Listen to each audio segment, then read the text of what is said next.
신약 성경은 예수님에 대한 4가지 기록으로 시작됩니다. 각 저자는 이렇게 소개하는데요. 마태는 이렇게 썼습니다. 이분은 왕이십니다. 그분을 경배합시다. 마가는 이렇게 썼어요. 이분은 종이시니 그분을 따릅시다. 누가는 이렇게 썼습니다. 이분은 완전한 인간이시니 그분을 본받읍시다. 그런데 요한은 이렇게 선언합니다. 이분은 인간의 몸을 입으신 하나님이시니 그분을 믿으십시오. 그래서일까요? 요한복음에서는 믿는다라는 말을 98번이나 쓰고 있어요.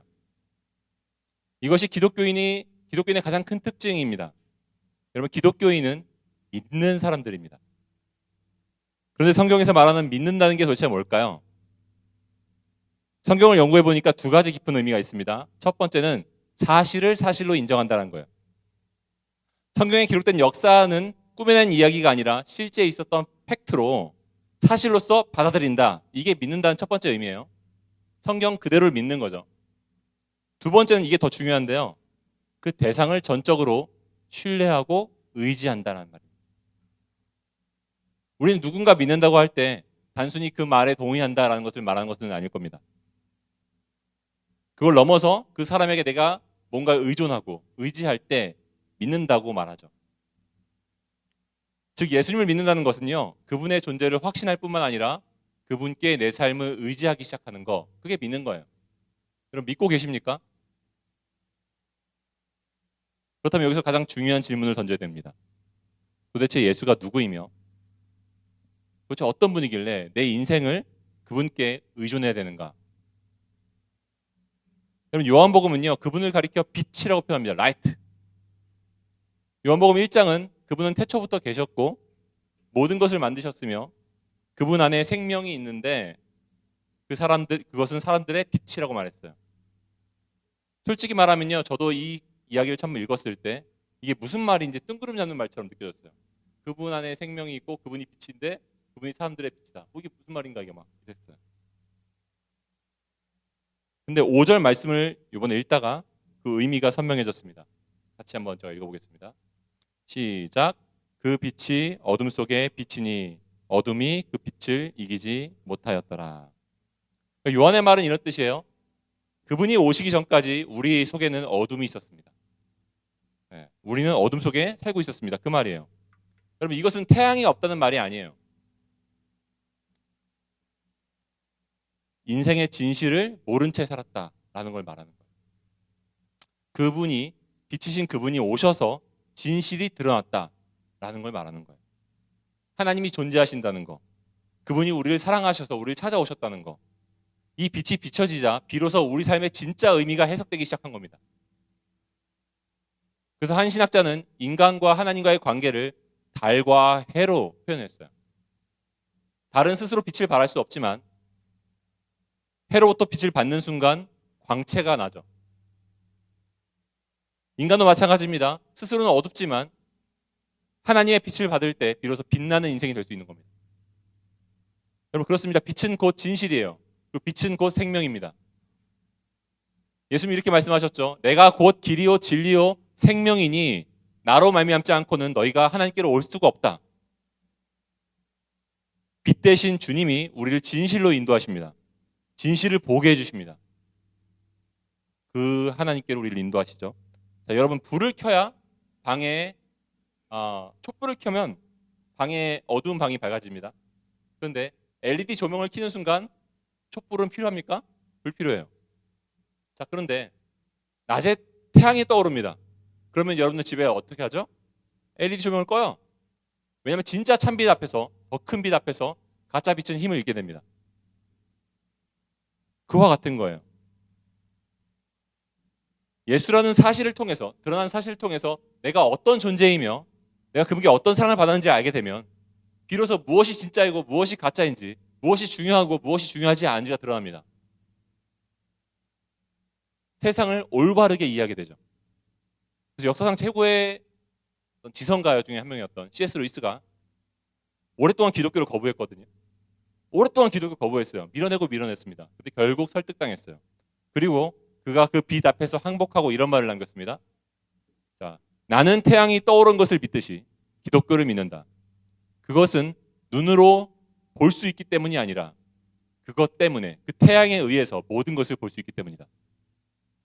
그러니까 기독교를 내가 믿는 것은 그 기독교를 통해서 세상을 올바르게 이해할 수 있게 되었기 때문이다 라고 하는 거죠. 저는 기독교가 제게 무엇이냐고 묻는다면 저는 이렇게 대답할 겁니다. 세상을 보는 창이라고요. 세상을 보게 해준 창. 그전에는 흐릿하고 지저분한 창으로 세상을 봤다면 기독교를 통해서, 성경을 통해서 세상을 올바르게 이해하게 됐습니다.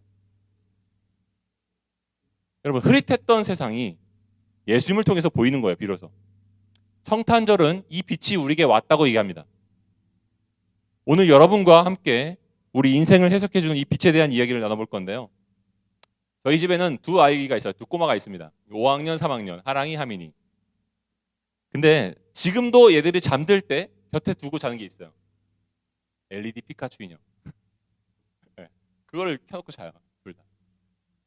한 번은 잠든 아이가 울면서 뛰쳐나왔습니다. 아빠, 아빠! 막 깨고, 뭐야? 갑자기 얘가 그렇게 막 아빠, 아빠! 그래서 너 무슨 일이냐 도대체? 그랬더니 피카츄가 불이 꺼졌어요. 그래서 막 우는 거야 이제. 왜 그럴까요? 어둠은 내가 통제할 수 없는 세상이고 불안한 거예요. 불안. 여러분, 대학 입시를 준비하는 청소년들이 있습니다. 취업을 준비하고 있는 내년에 친구들이 있습니다. 나이가 들어가지만 점점 더 연애와 결혼에 대해서 점점 더 막연해지는 두려움이 있는 경우도 있습니다. 왜냐하면 내가 노력한다고 되는 것이 아니기 때문에. 변수가 있죠. 세상엔 도무지 내가 통제 밖에 있는 일들이 너무 많아요. 그래서 불안한 겁니다. 그럼 첫 번째 성탄의 밤으로 한번 가보겠습니다. 마태복음 2장에서 예수님이 태어나셨던 상황은 낭만적인 밤이 아니었어요. 긴박한 밤이었습니다. 그 밤은 통제 밖의 밤이었어요. 우리가 생각하는 그런 화이트 크리스마스 같은 게 아니었어요. 당시에 유대 땅을 다스렸던 사람이 있었습니다. 로마 제국의 분봉왕 헤롯이었어요. 잠깐 역사 얘기를 한번 해볼까요? 로마 황제 아우구스투스는 제국이 너무 크기 때문에 나라를 여러 동강으로 나눠서 통치하겠습니다. 그게 분봉왕이에요. 일종의 군주인데요. 왕이라는 호칭을 갖고 있지만 그 왕 위에 진짜 왕이 있습니다. 아우구스투스. 헤롯은 왕이라 불렸지만 자기 위에 왕이 있는 거예요. 마치 내가 원하는 회사를 들어가고 내가 좋은 회사에 들어갔는데 사람들이 다 부러워하는데, 친구들 다 부러워하는데 나는 사실 거기서 말단 직원이야. 그 느낌인 거죠. 내가 대리가 되고 내가 과장이 되는데 그 위에 또 누가 있는 거죠. 그 상황인 거예요. 뭔가 달라진 줄 알았지만 아무것도 달라진 게 없어요. 왕이 되면 뭐가 달라질 줄 알았는데 달라진 게 없어요. 내 위에 왕이 또 있어요. 그게 세상입니다. 여러분, 헤롯은 왕의 자리에 올라서 내 위에 있는 왕의 눈치를 봤습니다. 그리고 또 다른 불안이 있었어요. 그게 뭐냐면 내 위에 왕이 있는 것만이 아니라 내가 사실 그 자리에 걸맞는 사람이 아니었기 때문입니다. 무슨 말이냐면요. 그는 유대인이 아니면서 로마에게 잘 보여서 유대에서 통치하고 있었거든요. 그것은 언제든지 유대인들에게 반란을 겪을 수 있었습니다. 실제로 헤롯의 형이었던 사람은 헤롯 이후에 그는 한 나라를 다스리려고 위임식 때 했는데, 그 유대의 한 나라를 다스리려고 했는데 그 유대 지방에 있는 장로들이 와서 저항했고 결국 10년 뒤에 쫓겨나게 됩니다. 그러니까 그걸 미리 알았던 헤롯은 불안한 거죠. 내가 이 자리에 걸맞지 않기 때문에 사람들이 얼마든지 나를 반란을 일으킬 수 있고 나는 내 목숨이 위태로울 수 있는 거죠. 위아래로 쌓여있는 구조 속에 있는 거예요. 헤롯이. 그 상황이 공감이 되죠. 여러분, 그래서 헤롯 당시에 헤롯이 무슨 제도를 만들었냐면 로마에게 잘 보이려고 세리라는 제도를 만들었습니다. 세리는 유대인 중에 한 명 아첨하는 사람을 뽑아가지고 너희들에게 혈세를 많이 뜯은 다음에 네가 우리한테 줄 것 갖고 나머지 네가 마음껏 가져 라고 허락해 준 거예요. 국가적으로. 세금 징수원이 마음껏 세금을 막 부여해서 세금을 징수한 다음에 로마한테 줄 거 주고 그 다음에 자기는 마음껏 배부르게 했습니다. 그게 세리죠. 그 제도를 만든 거예요. 헤롯이. 왜냐하면 자기 자리를 지키려고. 그는 결과 나중에 얼마나 불안했냐면 실제로 자기 와이프 한 명과 자기 자식 2명이 자기를 반대해서 쿠데타를 일으킬까 두려워가지고 아내를 죽이고 두 아들을 죽였습니다. 그 불안이. 여러분, 이것이 예수님이 태어났던 당시에 그토록 그가 불안했던 이유예요. 여러분 중에 어렸을 때부터 교회를 다녔던 분들 중에 혹시 동방박사 이야기 들어보신 분 있습니까? 교회를 안 다녀봤어도 아마 들어봤을 텐데, 동방박사 세 사람이 별을 따라가가지고 어린 아기 예수가 마구가에 누워있는 걸, 말구에 누워있는 아기를 보고 절을 하죠. 선물을 하고. 근데요, 그 밤은 평안한 밤이 아니었어요. 왜냐하면 당시에 예루살렘에 소동이 일어납니다. 이 헤롯에게 먼저 이 동방박사들이 예수를 먼저 찾아간 게 아니라 헤롯을 찾아갔어요. 왜냐하면 유대인의 왕이니까 헤롯 궁전에서 태어나겠지 하고 생각하고 간 거예요. 그래서 여기 아기가 태어났다면서요. 메시아가 태어났다면서요. 어디 있습니까? 저희가 절을 해야 되는데 왕이 어디다 태어났습니까? 헤롯이 당황스러운 거죠. 유대인의 언약대로 왕이 태어났다고? 내가 그토록 경계하고 있는 그 상황이 지금 벌어졌다고? 그 말은 곧 당신 지금 방 빼 이 말이에요. 그러니까 헤롯이 업셋한 거죠. 두려운 거예요. 불안한 거예요. 그래서 헤롯이 어떤 정책을 내렸냐면 지금 당장 이 지역 안에 있는 모든 태어난 지 2해 밑에, 2살 밑에 있는 아이들, 남자아이들은 다 죽여버려라. 그렇게 했어요. 여러분 이것이 그날 밤의 상황이었습니다. 무엇이 문제죠? 예수님이 진짜 하나님의 아들이 아니어서? 진실이 아니어서? 아닙니다.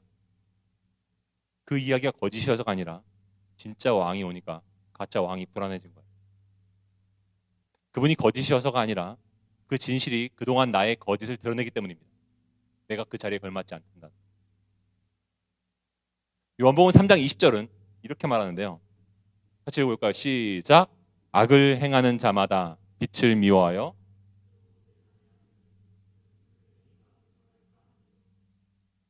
사랑하는 청년 여러분, 우리가 인생에서 사실 알면서도 은근히 예수님을 거절하고 예수님을 밀어내고 싶은 이유가 뭘까요? 그분을 열심히 따르고 싶지 않은 이유가 뭘까요? 그분이 사실이 아니어서가 아니라 내 인생의 왕은 계속 나이고 싶기 때문이죠. 내 삶의 통제권을 내가 계속 쥐고 싶어서 그렇죠. 여러분 그게 우리 마음 깊은 곳에 있는 그 마음 아닙니까? 그래서 우리는 진실을 알아보고 싶지 않은 거 아닙니까? 더 깊이 알면 내가 그렇게 해야 하기 때문에 애써 모른 척하는 거 아닙니까? 저는 얼마 전에 영화 평론가 이동진 씨의 인터뷰를 본 적이 있습니다. 그는 거기서 이렇게 말을 했는데요. 저는 인생 전체를 성실하게 살면 어떤 지점에 도달할 수 있을 거라고 믿었던 사람입니다. 근데 지금은 전혀 그렇게 생각하지 않습니다. 인생 전체는 아무리 열심히 살고 특정한 목적을 향해 달려가도 얼마든지 또 다른 곳에서 표류할 수 있다 생각합니다. 긴 시간을 인간이 통제한다는 것은 불가능합니다. 인간이 약해서이기도 하지만 인간이 가진 작은 힘보다는 외부에 훨씬 더 큰 힘이 작용하고 있기 때문이기도 합니다. 넓은 시간은 통제 못하고요. 겨우 세분화해서 1시간, 하루 정도는 어느 정도 통제할 수 있습니다. 하지만 그렇게 하루하루 성실하게 살아도 인생은 되는 대로 흘러가더라고요. 공감되지 않습니까? 우리가 우리 인생 통제할 것 같지만 다 통제 못해요. 여러분의 힘보다 더 강한 힘이 작용하고 옵니다. 그리고 아무리 열심히 살아도 어느 정도는 되지만 결국 되는 대로 흘러갑니다. 여러분 우리가 삶을 통제할 수 있다는 건 착각이에요. 그 착각이 오히려 우리를 불안하게 만듭니다. 들어보세요. 왜냐하면 통제할 수 있을 것 같은데 통제하지 못할 것 같은 불안이 있거든요.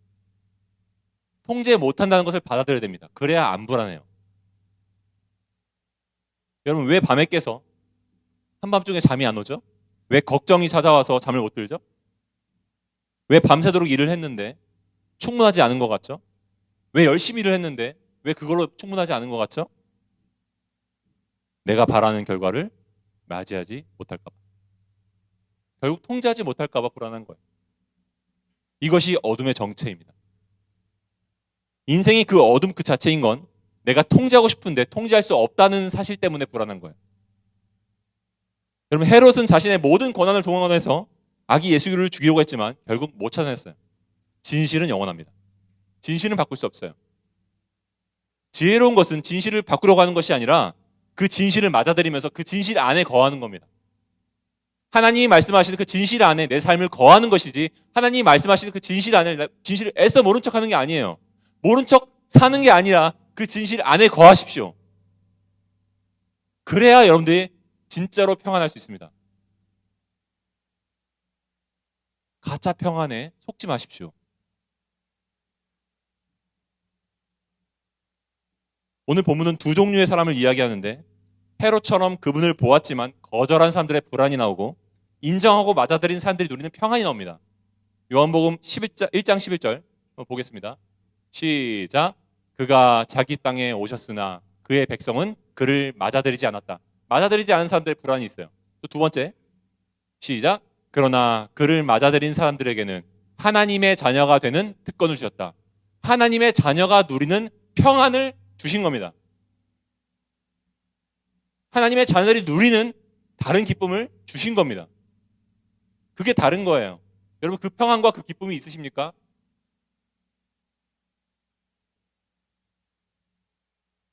여러분 요즘 어떠세요? 불안하지 않으십니까? 내일에 대한 혹시 걱정이 있으십니까? 어떻게 될지 모르십니까? 내가 통제하지 못할까 봐 불안하십니까? 왜 내가 통제해야 되죠? 모든 세상을 통치하시는 분께 나아가십시오. 당신의 삶을 이끌어주시는 분께 여러분의 계획을 맡기십시오. 그럴 때 여러분이 원하는 대로 되지 않을 수도 있지만 원하는 것 자체가 바뀔 수도 있습니다. 그럼 되잖아요. 나의 뜻대로 되지 않아도 괜찮다. 그분의 계획이 있으시니까. 오히려 내 뜻대로 되지 않는 게 훨씬 나을 수 있다. 그분이 지혜로우시니까. 여러분 주 뜻대로 살면 됩니다. 내 뜻대로 살지 마시고 주 뜻대로 살면 돼요. 여러분 그럴 때 어둠이 물러가고 빛이 찾아오는 거예요. 빛 대신 진리 안에 거하기 때문입니다. 여러분 주님이 더 나으세요. 우리보다 주님이 더 나으십니다. 우리보다 여러분들보다 여러분 스스로보다 하나님이 여러분을 더 사랑하십니다. 그 계획에 여러분을 맡기십시오. 그러므로 시편 기자는 이렇게 말합니다.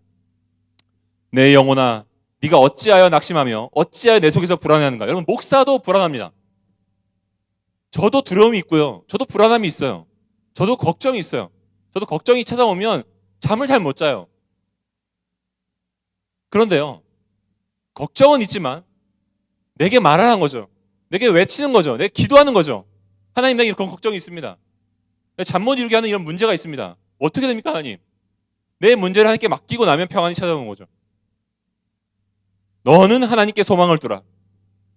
나는 그가 나타나 도우심으로 말미암아 내 하나님을 여전히 찬송하게 될 것이다. 내 소망을 하나님께 둘 때, 이 문제, 걱정하고 있는 이 문제, 그래 하나님의 계획 안에 이루어질 거야 하고 믿게 될 때, 나는 너무 걱정돼서 나는 주저앉고 싶고 포기하고 싶고 당하고 싶지만 그 신뢰 안에서 다시 현실을 마주하는 거죠. 너는 하나님께 소망을 두라. 그럼 영적 침체에 있습니까? 불안하십니까? 하나님의 얼굴을 구하십시오. 그분이 다스리십니다. 그분이 내 삶을 다스리시는 참된 왕이에요. 기독교인이 그걸 누리지 못한다면 그러면 기독교인으로서 누릴 수 있는 혜택을 포기하고 사는 겁니다. 반쪽짜리 신앙이죠. 그 평안을 누리셔야 됩니다. 하나님이 여러분의 왕이십니다. 그 진실 안에 거할 때 그분이 여러분의 얼굴을 굳어진 얼굴을 펴게 합니다. 근데 솔직히 얘기하면 저도 불안이 있다고 얘기했잖아요. 언제부턴가 찬양의 가사가 너무 무서운 거예요. 막 부르고 있는데 내 삶은 주의 것, 내 삶은 주의 것, 나의 모든 것, 나의 생명까지, 내 생명까지? 살아도 주를 위해, 죽어도 주를 위해, 사나 죽으, 더 무서워요. 사나 죽으나 난 주의 것. 너무 무서운 거지. 가끔 아무 생각 없이 따라 부르다가 막 소스라치게 놀랄 때가 있어요. 이거 막 진짜 다 들어야 되는 거 아닌가? 이대로 살면 내가 좋아하는 거, 내 취미, 내가 원하는 거 못하는 거 아닌가? 못 누리는 거 아닌가? 내 인생 막 재미 없어지는 거 아닌가? 여러분 우리에게는 이 빛을 따르는데 불안한 두려움이 있어요. 본능적인 불안함이 있습니다. 하지만 성경은 오늘 우리에게 그렇게 말하는데요. 너의 행복을 빼앗으려는 게 아니야. 그 행복을 더 나은 행복으로 바꿔주려고 한다. 요한복음 1장 16절 우리 한번 같이 읽어보겠습니다. 시작. 우리가 다 그의 충만한 데서 은혜를 받으니 은혜 위에 은혜로라. 제가 예전에 이 본문을 읽으면 이렇게 생각했어요. 스승의 은혜는 하늘 같아서 우러러 볼수록 높아만 지네. 무슨 말이에요? 좋은 말이죠, 좋은 말. 뭐 은혜 위에 은혜, 좋은 거 좋은 게 좋은 거지. 이런 말로 들었어요. 근데 이번에 연구하다 보니까 그 의미가 아닌 거예요. 이건 은혜를 대체하는 은혜를 말합니다. 기존의 은혜라고 여겼던 걸 대체하는 은혜를 말해요. 내가 기쁨이라고 생각했던 거, 내가 좋은 거라고 생각했던 거, 그걸 압도적으로 대체할 수 있는 은혜를 말합니다. 여러분 그걸 누리고 계십니까? 그게 틀렸다는 게 아니에요. 그 기쁨 틀렸다는 거 아닙니다. 그거 좋은 거죠. 여자친구 사귀고 남자친구 사귀고 뭐 좋은 데 가서 디즈니랜드 구경하고 놀고 오고 좋은 아파트 살고 좋은 취업하는 거 너무 좋습니다. 중요합니다. 근데 그렇지 못해도 괜찮을 수 있는 은혜. 은혜 위에 은혜. 저는 어릴 적에 제가 좋아하던 한영 전자사전이 있었습니다. 여러분 그거 아세요 혹시? 한영 전자사전이라고? 그 기계로 돼 있어요. 이렇게 딱 디스플레이와 폴더식으로 딱 열면 키보드가 이렇게 퀄리티 키보드가 다 이렇게 배열돼 있고 이렇게 할 수 있어요. 저 초등학교 3학년 때 이미 그걸 소유했기 때문에 꽤 부자였죠. 당시에 여러분들 시대랑 달랐기 때문에 그때는 그거만 갖고 싶어 엄청난 부자였어요. 전 부자였습니다. 네. 카시오에서 만든 한영 전자사전. 네. 그걸 가지고 학교를 다니면서 막 자랑하고 막 이걸 뭐 할 수 있다 막 보여주고 막 했는데 얼마 전에 저희 아내랑 저기 아내가 앉아 있네요. 네. 저희 아내랑 같이 저희 부모님 댁에 한번 갔다 왔어요. 부모님 댁에 갔는데 아버지가 갑자기 병원아 이게 뭔지 아냐? 한영 전자사전이야. 네가 좋아하는 거. 이거 집에 가져갈래? 너 써라. 제가 어떻게 했을까요? 뭘 그걸 써요. 아버지 두세요. 왜 그랬을까요? 대체하는 은혜. 아이폰 프로가 있었기 때문에. 아이폰 프로가 있거든요. 그럼 뭐 필요해 그게 전자사전이. 검색하면 되지. 네. 마찬가지 여러분. 손에 들린 작은 초는 전구가 대체하고 전구는 태양이 대체합니다. 그 과거의 빛이 가짜여서가 아니라 빛보다 더 좋은 게 생겼기 때문에 더 좋은 빛이 생겼기 때문이죠. 여러분 진짜 좋은 게 생기면 그동안에 좋았던 건 조금 다른 차원으로 내려가게 됩니다. 기독교인이 된다는 걸 그걸 누리는 거예요. 이전의 은혜를 대체한 은혜를 여러분 혹시 발견하고 계십니까? 그걸 누리고 계십니까? 예수님의 어머니가 된 마리아가 그랬습니다. 그냥 어느 날 갑자기 천사가 수태고지를 했어요. 처녀가 잉태하여 아이를 낳을 것이요 그 이름을 임마누엘이라 하리라. 임마누엘이란 곧 하나님이 너와 함께 하신다 라는 뜻이다. 이렇게 말씀해 주신 거예요. 자, 여러분이 결혼을 앞두고 있습니다. 우리 몇몇 자매들 중에서도 형제 중에서도 연애를 하고 있고 또 언젠가 결혼을 꿈꾸고 있는 친구들이 있을 텐데 한번 생각해 보세요. 난 이제 결혼할 날만 생각하고 있어. 앞으로 어디서 살지? 뭐 하고 살지? 신혼집은 어떻게 꾸릴까? 신혼여행 어떻게 갈까? 막 궁리하고 있어요. 근데 갑자기 어느 날 천사가 나타나서 말하는 거예요. 너가 임신할 거야. 그건 난 아직 남자친구랑 무슨 아무 관계를 맺은 적이 없는데 너 임신할 거야. 근데 남자친구 말고 그냥 임신할 거야. 배가 불러올 거고 넌 남자친구한테 그걸 설명해야 돼. 너 괜찮겠니? 겁나 짜증나죠? 네, 짜증난단 말이에요. 네, 두렵죠. 근데 여러분 이게 지금 시대도 두렵지만 그 시대는 훨씬 두려웠습니다. 그 시대는요. 여자가 임신을 하면 간음했다고 해서 돌로 맞아 죽는 길거리 끌려 나와서 돌로 맞아 죽는 태형을 취하였어요. 사회적으로 그런 시대였습니다. 최소한 동네에서 쫓겨날 것이고 최소한 파혼당할 것입니다. 내가 꿈꿨던 삶은 산산조각 나는 거예요. 괜찮으시겠어요? 여러분 마리아에게 필요했던 건 새로운 은혜가 아니에요. 이전의 은혜예요. 이전의 은혜. 내 남자친구 요셉과 행복하게 사는 거. 내가 계획했던 그거 사는 거. 그게 내가 바랬던 거예요. 남들처럼 평범하게 살고 축하받고 계획한 대로 사는 거. 그게 내가 원했던 은혜입니다. 이전의 은혜. 그거 좋은 거예요. 틀린 거 아닙니다. 근데 왜 내가 소중하게 여기고 있던 촛불들을 다 꺼버리려고 하시죠? 마리아는 물음이 많았을 겁니다. 근데 그녀가 갑자기 바뀌어요. 누가복음 1장에 보면요, 마리아의 노래가 나옵니다. 그녀가 이렇게 고백하는데요. 노래를 불러요. 미쳤나 봐요. 한번 볼까요? 자, 1장 46절 시작. 마리아가 이르되 내 영혼이 주를 찬양하며 내 마음이 하나님 내 구주를 기뻐하였음은 그의 여종의 비천함을 돌보셨습니다. 보라, 이제 후로는 만세의 나를 복이 있다 일컬으리로다. 그녀가 뭘 본 거죠? 뭘 발견한 거죠? 내 삶을 통한 하나님의 계획을 봤습니다. 내게 생긴 아이가 평범한 아이가 아니라는 것을 알게 됐어요. 하나님이 온 우주를 구원하실 계획을 가지고 나를 사용하신다는 것을 알게 됐습니다. 하나님의 계획 안에서 내 삶을 보게 된 거예요. 이 태어날 아기가 내 삶에 침투해온 진실이었습니다. 참 빛이었습니다. 마리아가 그 진실을 보게 되니까 달라진 거예요. 모든 게 달라 보였습니다. 이전에 행복이라 여겼던 것이 진짜 행복이 아니구나 것을 알게 됐어요. 진짜 행복을 더 좋은 진짜 행복으로 대체해버리는 그 행복을 발견한 거죠. 여러분, 두려움을 이기는 방법은요, 두려움과 싸우는 게 아니에요. 믿음으로 싸워야지. 싸우는 게 아닙니다. 그 진짜 진리의 빛 아래서 대체되는 거예요. 마리아가 깡이 있어서가 아니고 마리아 안에 임한 그 진실이 마리아를 바꿨습니다. 은혜 위에 은혜, 대체하는 은혜. 여러분, 예수님 믿는다는 건요, 결코 손해보는 장사가 아니에요. 결코 가난을 향해서 억지로 청빈하게 살라고 말하는 것도 아닙니다. 그리스도인이 외제차 타면 안 되나요? 벤츠 타면 안 돼요? 눈치 봐야 하나요? 그럼 여건이 되면 탈 수 있죠.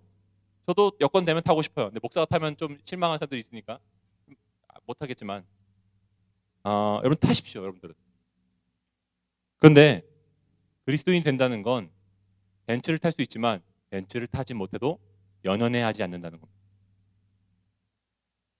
그것 때문에 우쭐해하지도 않는다는 겁니다. 왜요? 그것이 참빛이 아닌 것을 알기 때문에. 그저 주신 작은 은혜 중 하나인 것을 알기 때문에. 언제든지 사라질 수 있는 빛을 이룰 수 있는 것을 알기 때문에. 그럼 구약 성경에서 잘 살다가 고생 죽도록 했던 욥이 있습니다. 그 욥이 이런 말을 해요. 주신 분도 하나님이시고 거두실 분도 하나님이시니 그분만이 영광 받으십시오. 이전의 빛도 분명히 빛이었지만 더 좋은 빛을 알기 때문에 빛을 잃어가는 것들에 연연해하지 않는, 그게 은혜를 대체하는 은혜를 발견한 사람들. 그게 크리스찬이에요. 여러분, 최근에 바라시는 것이 있습니까? 열심히 준비하는 어떤 계획이 있으십니까? 되면 좋겠죠. 저도 되길 바랍니다. 근데 안 돼도 연연해하지 않는 거. 하나님이 더 좋은 길로 인도하심을 신뢰하는 거. 그게 그리스도인들이 누리는 평강입니다. 여러분, 하나님은요, 여러분들 좋은 것을 빼앗으려고 하시지 않아요. 그것은 있을 수도 있고 없을 수도 있습니다. 기독교인이나 기독교인이 아니나 가난할 수도 있고 부자가 될 수도 있습니다. 근데 차이점은 하나님은 세상이 말하는 은혜를 대체하는 은혜를 알게 하시고 그 안에 거하서 살게 하십니다. 그걸 주기를 원하세요. 저는 이따금 저희 자녀들에게 질문을 받습니다. 아빠, 우리 집에는 얼마나 돈 있나요? 되게 세속적이죠? 아빠, 우리 집 통장에는 얼마의 돈 있나요? 왜냐면 이걸 물어봐요, 애들이. 여러분, 나중에 애들이 물어볼 거예요. 되게 난처할 겁니다. 뭐라고 해야지? 솔직하게 얘기해 줄까? 어떻게 얘기해야지? 뭐 돈이 얼마, 빚이 얼마인지 말해줘야 되나? 막 이런 말일 수도 있죠. 그 질문을 받아요. 우리 애들이 아빠가 목사니까 집에 돈이 없다고 생각하나 봐요. 제가 이렇게 얘기합니다. 그건 왜 궁금하니? 너 키울 정도는 충분히 있어. 그리고 그리고 모자라지 않게 하나님이 채워주셔. 우리 아들 사랑의 하민이 잘 클 수 있도록 그때까지 하나님 다 채워주셔. 그렇게 얘기해줘요. 그리고 이렇게 얘기합니다. 아빠 통장보다 아빠의 하늘 아빠 되시는 하나님이 통장에 돈이 많아. 그리고 너희 필요하면 하나님 주실 거야. 걱정하지 마. 저는 제 아이들이 부하기를 원합니다. 저의 어린 시절처럼 가난함을 겪지 않기를 원하고요. 위축되거나 사고 싶은 것을 못 사서 속상해하지 않기를 원합니다. 근데 제가 정말 원하는 건 제 아이들이 부자가 되지는 못하더라도 하나님을 소유했기 때문에, 내 아버지가 부자라는 사실을 알기 때문에 가난해도 얼굴빛이 어두워지지 않고 기죽지 않고 당당하게 사는 겁니다. 그게 제가 물려주고 싶은 믿음의 유산이고 은혜를 대체하는 은혜입니다. 결론을 맺기 원합니다. 성경은 빛과 어둠의 이야기예요. 구약은 어둠 속에 이렇게 시작합니다. 빛이 있으라. 신약은 이렇게 시작하죠. 어둠 속에 살던 우리들한테 이렇게 얘기합니다. 참 빛이 우리 가운데 오셔서 우리 가운데 거하심에 우리가 그분의 빛을 보니 아버지의 독생자의 영광이요 은혜와 진리가 충만하더라. 빛의 얘기예요. 어둠이 있었는데 빛이 임했다. 그분이 우리를 찾아오신다. 여러분, 예수님을 보고 세상에 참된 진실을 발견한 사람들은요, 하나님의 자녀들이 누리는 평강을 누립니다. 그 은혜와 기쁨을 누립니다. 세상의 은혜를 대체하는 은혜. 그거 있으십니까? 제가 서두에 C.S. 루이스의 이야기를 했죠. 나는 태양이 떠오른 것을 믿듯이 기독교를 믿는다. 왜냐하면 그것을 통해서 모든 것을 바로 볼 수 있기 때문에. 제 인생엔요, 아픔이 참 많고 가난이 참 힘들게 했지만 예수님을 만나고 제 삶이 해석되었어요. 건강상의 여러 가지 핸디캡을 안고 살고 있는 제 몸뚱아리입니다. 제 눈도 건강하지 않고 제 발목도 건강하지 않아요. 오랫동안 갖고 있었던 제 삶의 물음표들이 예수님을 만나고 해결됐어요. 그리고 계속 답을 찾아가고 있습니다. 새로운 만나는 문제들. 그럼 기독교는요, 정말로 제 삶이 말이 되게 해줬습니다. 그래서 예수 믿고 살아가는 다 보니까요, 실제로 가난한 현실이 많이 개선되지는 않았지만 전보다 훨씬 평안을 찾았어요. 저는 여러분들 역시 과거에 저처럼 여러 가지 물음표를 가지고 살고 있다고 생각합니다. 왜 행복하지 않은지, 왜 불안이 사라지지 않는지, 어떻게 하면 의미 있는 삶이 될지, 왜 내게는 그런 과거가 있는지, 오늘 우리 가족에게 왜 이런 일이 닥쳤고 대체 이게 무슨 유익이 있는지, 여러분 그것을 알고 싶습니까? 기독교로 나오십시오. 그냥 나오지 말고 적극적으로 기독교 안에서 내 삶을 파헤쳐 보십시오. 사랑하는 여러분, 그것을 알기 위해 기독교로 나오셔야 됩니다. 그냥 구경꾼으로 머물지 말고, 수동적으로 머물지 말고 적극적으로 기독교 안에서 여러분의 삶을 해석해 보십시오. 질문하십시오. 탐구하십시오. 좋은 신앙 서적들을 좀 제발 찾아서 읽고 기독교 강의들을 찾아 들어보십시오. 무엇을 읽어야 될지 모르겠다면 저를 찾아오십시오.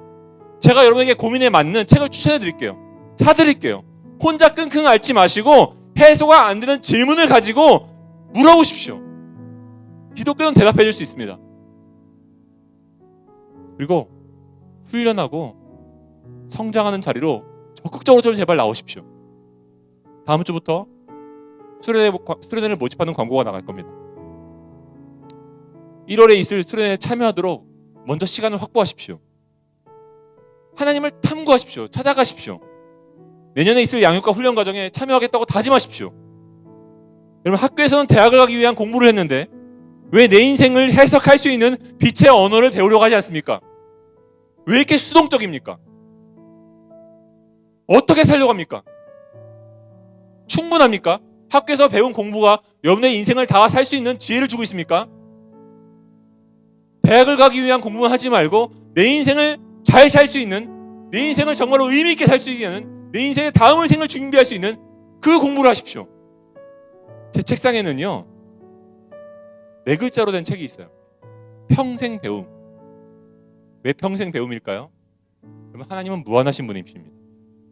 그분을 알아간다는 건 평생 배워도 모자라는 거예요. 근데 내가 다 알고 있다고요? 이 정도면 충분하다고요? 교만하신 겁니다. 모르는 거예요. 왜 이렇게 교만하십니까? 왜 이렇게 모르는데 안다고 말씀하십니까? 하나님을 정말 아십니까? 그럼 하나님을 작게 여기시는 거예요.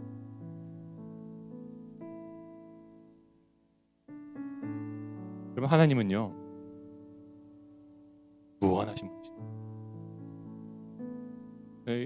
제자훈련을 1학기부터 시작하게 될 건데요. 제자훈련 때 좋은 책들을 좀 선정해서 같이 좀 읽어나가려고 해요. 왜 그럴까요? 알아가면 알아갈수록 내가 누군지 알게 되고, 알아가면 알아갈수록 세상을 이해하게 되고, 알아가면 알아갈수록 내 삶이 보이니까 하나님이 누군지 알게 됩니다. 하나님이 여러분의 삶을 어떻게 읽고 계신지, 여러분의 미래를 어떻게 준비하고 계신지 아셔야 되지 않습니까? 여러분의 삶에 빛을 비춰주십시오. 게으르지 마십시오. 학업에 전념하십시오. 하나님을 아는 영원한 지식에 탐구하십시오. 게으르지 마십시오. 스탠드 펌. 굳세게 서서. 그럼 하나님은요, 예수님은요, 여러분들의 도무지 이해가 되지 않는 삶을 비춰주시기 위해서 이 땅에 오신 겁니다. 우리를 영원한 부활 안에서 깨어내게 하기 위해서 오신 겁니다. 그 빛이 여러분을 찾아올 때 불안이 밀려가고 여러분들은 가난하든 부하든 참된 평강 가운데 세상을 살아갈 수 있습니다. 그 빛을 전해드리는 것이 예수님께서 여러분에게 이번 성탄절에 주시는 크리스마스 선물입니다. 우리 함께 좀 찬양하기 원합니다.